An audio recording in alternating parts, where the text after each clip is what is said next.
कोटा नाम सुनते ही दिमाग में आता है लाखों स्टूडेंट्स का शहर, सपनों का शहर, जहां आईआईटी, जेईई, नीट और न जाने कितने कॉम्पिटिटिव एग्जाम्स की तैयारी होती है। लेकिन इस शहर की दीवारों में सिर्फ फिजिक्स और केमिस्ट्री के फॉर्मूले ही नहीं गूंजते, यहां अनगिनत कहानियां भी दफन हैं।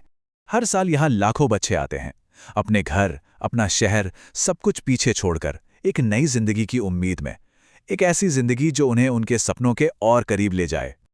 और देखिए, जहां इतने सारे लोग एक साथ आते हैं तो उनके साथ आती हैं उतनी ही कहानियां।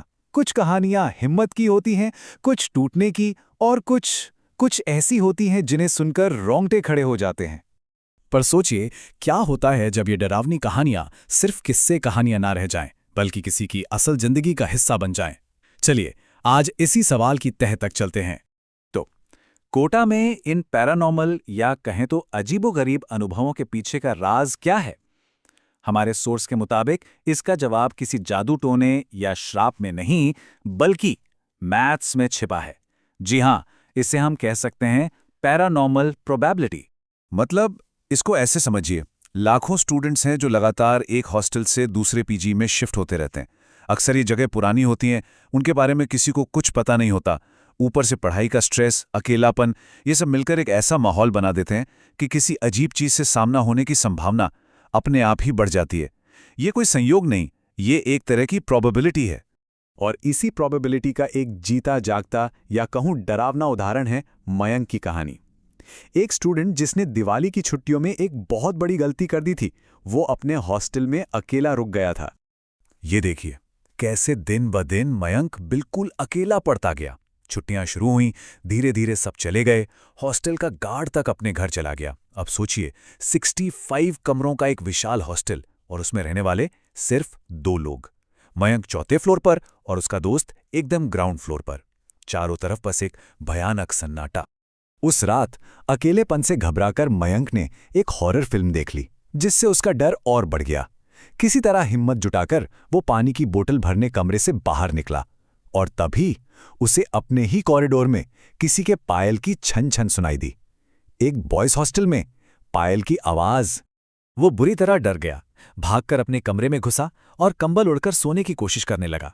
तभी उसे लगा जैसे कोई उसके ऊपर आकर बैठ गया है और उसका गला दबा रहा है। वो हिल नहीं पा रहा था, चिल्ला नहीं पा रहा था, उसकी आवाज जैसे गले में ही फंस गई थी। शरीर पूरी तरह पैरालाइज्ड हो चुका था। और ठीक उसी पल किसी ने दरवाजा खटखटाया। नॉक होते ही वो पकड़ ढीली पड़ गई।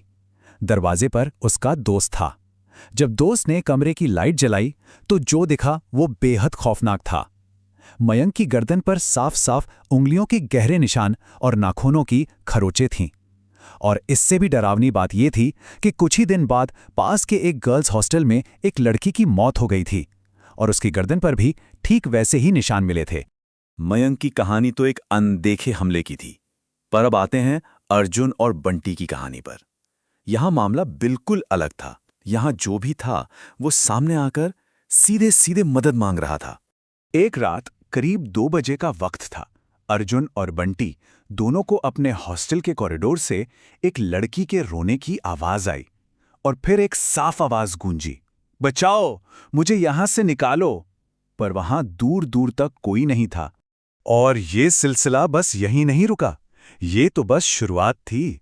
जो चीज पहले सिर्फ रात 2 बजे की एक आवाज थी, वो अब हॉल में एक साफ गुहार बन गई। फिर एक दिन उन्हें अपने बिस्तर पर हाथ से लिखा हुआ एक नोट मिला, और फिर एक रात उस चीज ने खुद को खिड़की पे पूरी तरह दिखा ही दिया। कुछ रातों बाद अर्जुन कमरे में अकेला था जब उसने खिड़की के बाहर एक लड़की को खड़े देखा। वो उसे इशारे से बुला रही थी। जब अर्जुन ने उसकी आंखों में देखा तो उसकी सांसें थम गईं। उसकी वो आंखें पूरी तरह से काली थीं। उनमें कोई सफेदी नहीं थी। कुछ दिन बाद हॉस्टल में एक अजीब सी आग लग गई। सब लोग जान बचाकर बाहर भागे, और उसी अफरा तफरी में अर्जुन और बंटी दोनों ने उसी लड़की को जलते हुए फ्लोर की खिड़की में बिल्कुल शांत खड़े हुए देखा। वो कह रही थी, अर्जुन, मैं यहां फंस गई हूं। आग बुझने के बाद वो लड़की और उसकी आवाज हमेशा के लिए गायब हो गई। और अब वो कहानी जो शायद इन सब में सबसे ज्यादा परेशान करने वाली है। ये कहानी है प्रखर की, जिसका सामना किसी भटकती आत्मा से नहीं बल्कि किसी ऐसी चीज से हुआ जो शायद ज्यादा सोची समझी और खतरनाक थी। हर रात ठीक 12 बजे प्रखर के दरवाजे पर सिर्फ एक बार दस्तक होती थी, बस एक नॉक। हर रोज ठीक उसी वक्त। ये रूटीन उसे अंदर ही अंदर खाए जा रहा था। प्रखर को शक था कि उसकी मकान मालकिन कुछ अजीब पूजा पाठ करती हैं, क्योंकि उन्हें बेटे की बहुत चाह थी। लोक कथाओं की माने तो कच्चा कलवा एक ऐसे ही बच्चे की आत्मा को कहते हैं जिसे तांत्रिक क्रियाओं के जरिए वश में करके किसी काम के लिए इस्तेमाल किया जाता है। एक रात प्रखर घर पर अकेला था। उसने हिम्मत की और ठीक 12 बजे की दस्तक पर दरवाजा खोल दिया। बाहर कोई नहीं था। जैसे ही वो पलटा, उसे अपने पैरों के पास से एक बच्चे की फुसफुसाहट सुनाई दी। मुझे देखना चाहता था तू। नीचे एक छोटा सा बच्चा खड़ा था। उस बच्चे की आंखों में देखते ही प्रखर जैसे हिप्नोटाइज हो गया। वो बिना कुछ सोचे समझे उसके पीछे पीछे सीढ़ियों से नीचे जाने लगा। वो बच्चा तो लोहे के गेट के आर पार निकल गया, पर प्रखर सीधा जाकर उस गेट से टकराया। इस जोर की टक्कर ने उसका नशा तोड़ा और वो होश में आया। वो फौरन भागकर अपने कमरे में गया और अगली सुबह पहली ट्रेन पकड़कर सीधा अपने गांव चला गया। तो सवाल फिर से घूम फिरकर वहीं आ जाता है, ये सब कुछ कोटा में ही क्यों हो रहा है? क्या वाकई वहां की हवाओं में कुछ है, या फिर इसका जवाब हमारे शुरुआती थ्योरी में ही छिपा है? तो ये है कोटा का फॉर्मूला। एक तरफ लाखों की तादाद में स्टूडेंट्स जो आते जाते रहते हैं, दूसरी तरफ लगातार नई नई अनजान जगहों पर रहना, और सबसे बढ़कर पढ़ाई का जबरदस्त स्ट्रेस और अकेलापन, जैसा मयंक ने महसूस किया था। ये सारी चीजें मिलकर एक ऐसा माहौल बना देती हैं जहां इस तरह के अजीब अनुभवों की संभावना कई गुना बढ़ जाती है। तो क्या था ये सब? क्या ये सिर्फ तनाव और अकेलेपन से उपजी कल्पना थी, या फिर इन कहानियों में, इन हॉस्टल के कमरों में वाकई कुछ और भी छिपा है? इसका जवाब शायद हर किसी के लिए अलग अलग हो।